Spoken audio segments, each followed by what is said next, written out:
aad iyo aad ugu mahadcelinaynaa customer-keena sharafta badan Maama Maryan oo nagu aamintay inaan u noqono shirkaddii dhisi lahayd gurigeeda anigoo ah madaxa shirkadda Hogol Engineering waxaan aad iyo aad ugu faraxsanahay inaan ku wareejiyo مسؤوليتان إسرائيل مدة بالإبركة هاد موكل كذا عبد الله محمد يوسف وحادي هذا وفرح سنة هاي مدن سودو وحان رجينا هذا جوري إنا كتشنو إنا نجا بشو عن رجينا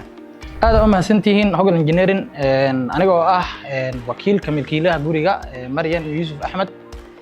وإذن كخبا شغدي في عناد مدة بالكبرك عن نقبتين وأنا إن كأجيبني وعن إذا رجينا نخمره إن شاء الله أنا ما سنتين مدن هذه وما سنتهاي سيدا فرحات بدن وشرفت لي أنه وقع بشيء حتى لو حرجيني إن أنا كنت شنو بدي يقوليها قلالك قديقة جيف وكل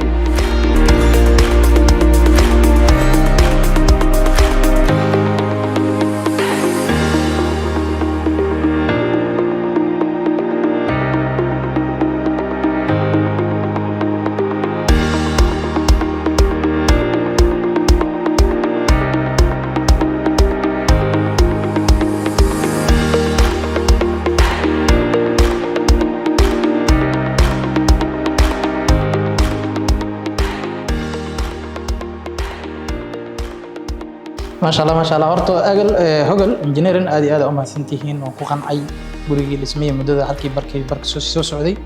waana ku faraxsanahay maadaama ay sameeyeen guri aad cajiib u ah oo u sameeyeen wakiilka aan u ahay waana ku faraxsanahay wada shaqayntiin aad iyo aad wada shaqayn